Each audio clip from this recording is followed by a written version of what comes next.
Hello guys, welcome back to my YouTube channel ज्ञान की बात। हमारे जीवन की हर एक परिस्थिति और हर एक रिश्ता सीधे तौर पर हमारे मन की शक्ति से जुड़ा हुआ है।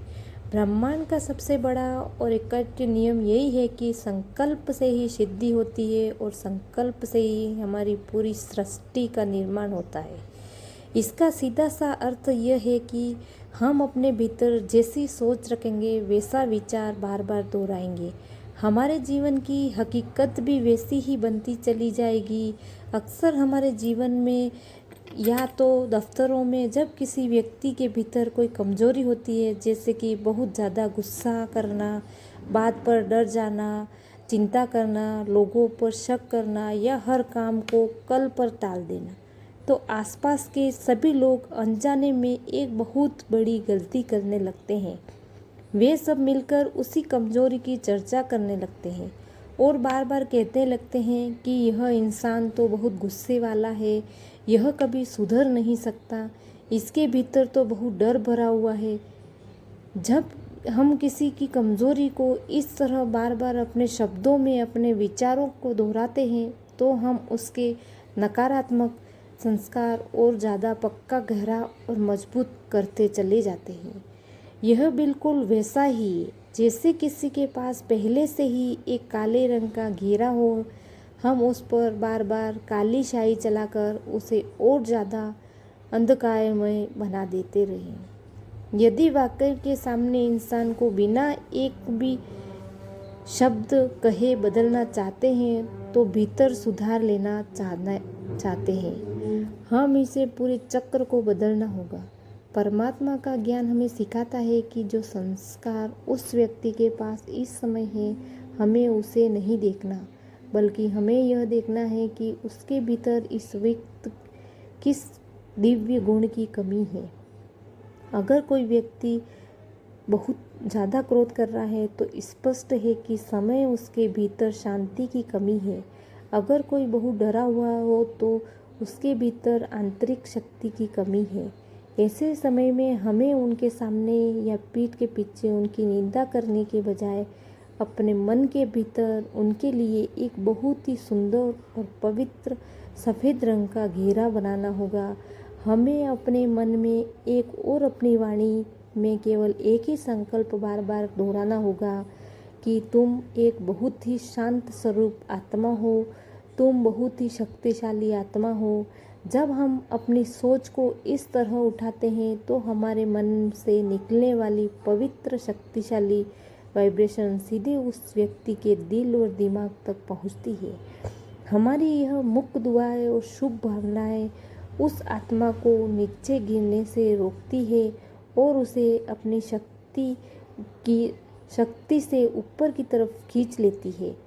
उसके विपरीत यदि कोई व्यक्ति अपनी आदत को बदलते हैं कोशिश कर रहा हो तो हम पुरानी बातों को याद करके उन्हें भी देखते हैं कि कितने दिन टिकता है, तो हमारे यह विश्वास से भरे संकल्प उसकी हिम्मत को तोड़ देते हैं। इसलिए चमत्कार करने के लिए हमें वही सोचना होगा जो हम उन्हें बनाना चाहते हैं, ना कि वह जो इस समय इसी संकल्प से सिद्धि के नियम को अपने व्यक्तिगत जीवन में उतारने के लिए हमें रोज कुछ बेहद शक्तिशाली और सकारात्मक प्रतिज्ञाओं का अभ्यास करना चाहिए। हमें खुद को हर रोज और रात को हर याद दिलाना चाहिए कि मैं एक परम शक्तिशाली आत्मा हूँ। मैं हमेशा आंतरिक रूप से बेहद खुश और आनंदित हूँ। मेरा मन हर परिस्थिति में पूरी तरह शांत और स्थिर रहता है। मैं इस संसार में किसी से कुछ भी मांगने वाली नहीं, बल्कि सबको केवल सुख, शांति, प्यार, सम्मान और दुआ देने वाली एक दाता आत्मा हूँ। इसके साथ ही अपने शरीर के स्वास्थ्य को लेकर भी हमें बहुत सचेत रहना होगा। यदि हमारे शरीर में कोई छोटी सी या बड़ी बीमारी है तो दिन भर यह कहने के बजाय कि मैं बहुत बीमार हूँ, यह मेरा दर्द बढ़ता जा रहा है, हमें वर्तमान काल में यह संकल्प करना चाहिए, मेरा शरीर पूरी तरह स्वस्थ है, निरोगी है और हमेशा रहेगा। यदि किसी को ब्लड प्रेशर का, डायबिटीज जैसी समस्या है तो उन्हें अपने संकल्प में यह कहना होगा कि मेरा ब्लड प्रेशर या मेरा शुगर लेवल बिल्कुल सामान्य है। जब हमारे मन में यह स्वस्थ विचार हमारे शरीर को एक एक कोशिका तक पहुँचते हैं तो शरीर में अपने आप ठीक होने लगता है। इसी प्रकार अपने काम, कारोबार और धन के बारे में कभी भी कमी चिंतन नहीं करना चाहिए। हमेशा यह एहसास करें कि मेरे पास भरपूर धन है, भरपूर समय है और मेरा हर कार्य पूरी तरह सफल हो चुका है। अपने घर को हर दिन स्वर्ग के रूप में देखें और यह अटूट विश्वास रखें कि परमात्मा की दिव्य शक्तियाँ मेरे चारों तरफ एक अभेद सुरक्षा कवच बनकर खड़ी है, जिसके संसार भीतर की कोई भी नकारात्मक ऊर्जा मुझे छू नहीं सकती। इस सभी सुंदर संकल्प को करने का सही महत्वपूर्ण समय वह होता है जब हमारा मन सबसे ज़्यादा शांत, ग्रहणशील होता है। पहला सबसे उत्तम समय रात को सोने से ठीक पहले का, जब आप पूरे दिन की बात को समेट कर सबको दिल से क्षमा करके और खुद भी माफ़ी मांगकर सोने में मात्र 30 सेकंड पहले इन विचारों को बहुत ही धीरे धीरे और गहराई से दोहराते हैं तो नींद के दौरान ये सारे विचार अपने अवचेतन मन में बहुत गहरे बैठ जाते हैं और रात भर आपकी आत्मा को हील करते हैं। इसके बाद हमें न कोई फ़ोन देखना चाहिए और न ही किसी से सांसारिक बात करनी चाहिए। दूसरा सबसे महत्वपूर्ण समय है सुबह उठते ही, जैसे ही आँख खुले ही बिस्तर छोड़ने से पहले ही परमात्मा का शुक्रिया अदा करें और इन सभी शक्तिशाली वाक्यों को पूरी ऊर्जा के साथ दोहराएं ताकि आपका पूरा दिन एक ऊंचे स्वर में पहुंच शुरू हो। इसके अलावा एक बहुत ही गहरी बात वह है कि हमारे अन्न और पानी की शुद्धता, शास्त्रों में भी कहा गया है कि जैसा अन्न वैसा मन, जैसा पानी वैसी वाणी। आज हम जो पानी पी रहे हैं या जो अनाज खा रहे हैं वह न जाने कितने लोगों के तनाव और गुस्से से होकर हमारे घर तक पहुंचता है।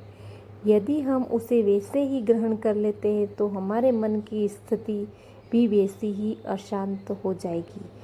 इसलिए जब भी भोजन की थाली या पानी का गिलास सामने आए तो कम से कम 5 सेकंड रुककर उस समय यह शुभ संकल्प दे कि यह भोजन और पानी बेहद पवित्र है, शक्तिशाली है। ऐसा करने से वह साधारण भोजन एक दिव्य प्रसाद और पानी एक अमृत बन जाता है।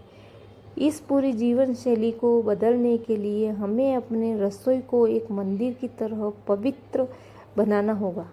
भोजन बनाते समय व्यक्ति के मन में जो भी विचार चल रहे होते हैं उसकी पूरी ऊर्जा उस दाल और सब्जी में मिल जाती है और वही ऊर्जा पूरे परिवार के भीतर प्रवेश करती है। इसीलिए रसोई में कभी भी उदास, परेशान या गुस्से होकर खाना नहीं बनाना चाहिए। यदि मन अशांत हो तो पहले 2 मिनट बैठकर भगवान को याद करें, मन ही मन ठीक करें और फिर रसोई में जाएं।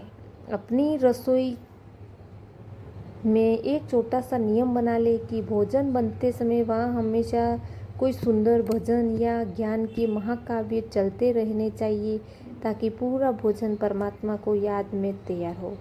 लेकिन वैसे ही किसी मंदिर का प्रसाद या गुरुद्वारे का लंगर बनता है, इसके साथ ही खाना खाते हैं।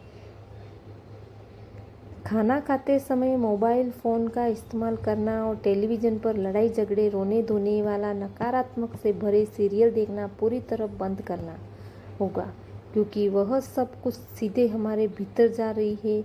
इसी प्रकार जब हम बहुत थके हुए होते हैं तो बार बार अपनी थकावट का ढिंढोरा पीटते हैं तो हमारा मन उस थकावट को 50% से बढ़ाकर 80% कर देता है। यदि हमारा मन थकावट को बढ़ा सकता है तो वही मन सकारात्मक सोच से थकावट को पूरी तरह खत्म भी कर सकता है। जब हम बच्चे के लिए ये सोचना शुरू कर दें कि मेरे बच्चे बहुत आज्ञाकारी हैं, तो बहुत समझदार है और अपनी पढ़ाई पर पूरा ध्यान देते हैं, तो हमारी यही वाइब्रेशन बच्चों के लिए संस्कारों में बदल देती है। अपनी सोच को बदलकर अपनी पूरी सृष्टि को बदलना है और इस धरती को, अपने परिवार को और अपने देश को फिर से एक स्वर्णिम भारत बनाना है। हमारे लिए ही हाथों में है, पूरी तरह से हमारे ही हाथों में है।